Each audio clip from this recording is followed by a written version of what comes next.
Anda masih menyaksikan dialog dalam Jurnal Pagi mengenai hitung mundur Pilpres 2014 H-1. Pak Muhammad, bisa mendengar saya Pak Muhammad? Boleh. Silakan. Baik, mengenai apa yang terjadi di Hong Kong sebenarnya, boleh diceritakan Pak Muhammad? Ya, jadi saya menyaksikan sendiri kejadian itu ya, karena saya ditugaskan oleh rekan-rekan pimpinan untuk memantau dan mengawasi pemilu di Hong Kong bersama dengan Komisioner KPU Pak Sigit Pamungkas dan Pak Yuri Ardiantoro. Ya. Pertama, memang jumlah pemilih kita di sana terjadi peningkatan yang sangat-sangat signifikan dibanding pemilu legislatif.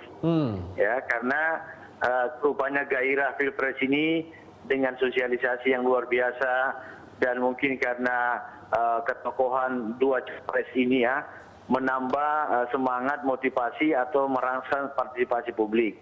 Jadi bahkan dalam data yang kami lihat di Hong Kong itu hampir sama antara jumlah daftar pemilih tetap dengan jumlah masyarakat kita yang datang pada hari H. Jadi ada masyarakat yang tidak terdata di DPT, tapi karena panggilan untuk berpartisipasi dan gairah dalam rangka Pilpres ini itu datang pada hari H, lalu kemudian didata sebagai daftar pemilih tambahan. Itu hampir sama jumlahnya. Sehingga memang PPLN itu sedikit kesulitan dalam rangka bagaimana memastikan semua hak-hak warga ini terpenuhi.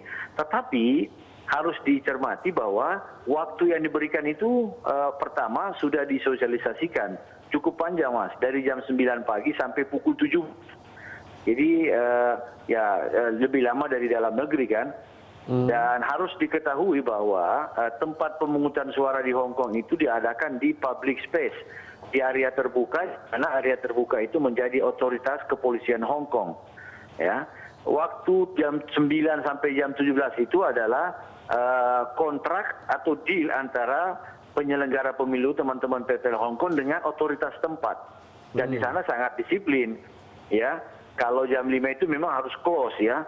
Nah, 30 menit sebelum di close ya, kita lihat antrian memang sudah nggak ada. Tetapi masih terjadi kumpulan-kumpulan warga kita, BMI kita itu di sekitar Victoria Park. Victoria Park ini adalah memang tempat berkumpul warga negara, khususnya tenaga kerja wanita kita pada hari Minggu, karena itu adalah hari libur di Hong Kong itu. PPLN 30 menit sebelum di close itu memberikan announce melalui pengeras suara bahwa bagi pemilih yang belum ke TPS supaya segera merapat ke TPS karena TPS akan ditutup pada pukul 17. Jadi memang tidak seperti apa yang disampaikan atau diberitakan bahwa antrian itu dipotong. Masyarakat lagi ngantri terus dipotong, itu tidak benar ya, karena antrian sudah kosong, lalu harus ada penyampaian. Kalau misalnya ada antrian, tentu PPLN tidak perlu mengumumkan karena melayani saja yang sudah antri. Nah, setelah ditutup itulah beberapa menit kemudian datanglah beberapa warga negara kita yang mengaku belum memilih untuk kemudian diberikan kesempatan memilih. Namun teman PPLN itu sudah menyampaikan bahwa sesuai ketentuan yang ada, ya Victoria Park ini kita sewa, itu disewa, itu bukan gratis itu, dan sewanya cukup mahal. Ya. Kita sewa, otoritas tempat sudah tidak mengizinkan lagi kalau lewat pukul 17 ya. Nah, sehingga terjadilah ada beberapa kita lihat seperti di media ada gejolak-gejolak ya.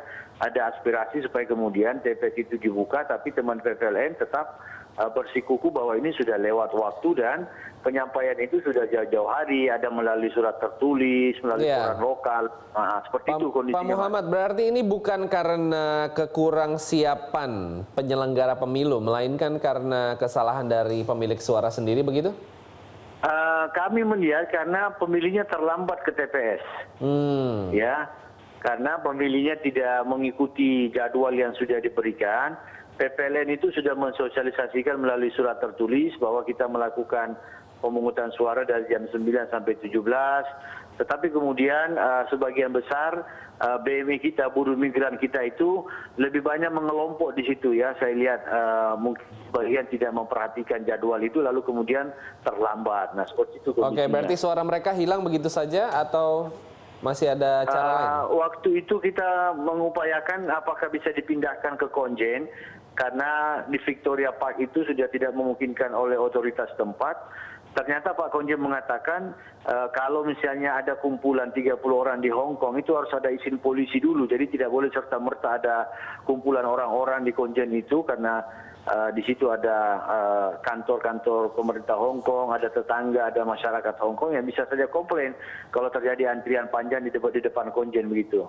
Oke, baik. Terima kasih Pak Muhammad. Ke Pak Jerry sementara dulu. Bagaimana Anda melihat kasus Hong Kong nih? Iya, mungkin perlu diklarifikasi juga ke Pak Muhammad. Berarti di sana itu tidak soal ketersediaan surat suara ya. Soalnya ada info juga yang di samping soal waktu ya, ada juga info yang kita terima. Itu surat suaranya sudah kurang, jadi surat suara sudah kurang. Ya, lalu agak dihentikan ya, tidak diakomodir lagi. Nah ini untuk klarifikasi aja supaya kita nggak terus menerus dengan informasi yang seperti itu terus yang keliru gitu. Bagaimana Pak Muhammad? Ada laporan bahwa kertas suara pun kurang, Pak? Enggak, kalau di sana berlebih. Ya. Di sana berlebih. Kenapa?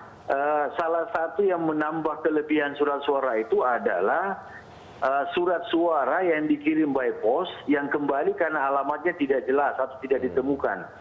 Jadi di luar negeri itu saya kira guru saya Pak Jerry tahu itu bukan hanya orang ke TPS saja. Ada Dropbox dan ada by post. Ada 3 instrumen pemungutan suara. Nah, kalau Dropbox itu clear karena on the spot orang langsung PP langsung mengantar ke titik-titik komunitas warga negara kita. Tetapi kalau by post itu dikirimkan dan jumlahnya banyak dengan harapan masyarakat kita mengirimkan kembali hasil coblosannya itu melalui pos. Nah, ini jumlahnya banyak ini. Banyak yang kembali pertama karena tidak ditemukan alamatnya atau alamatnya berganti dan tidak dikirim kembali oleh masyarakat itu.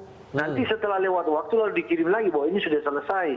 Nah itu bisa digunakan sebenarnya kalau misalnya surat suara kurang. Tapi itu pun juga tidak sempat digunakan karena masih tersedia. Oke, berarti surat suara berlebih. Pak Muhammad, lalu bagaimana dengan tudingan bahwa penyelenggara pemilu bersikap tidak netral?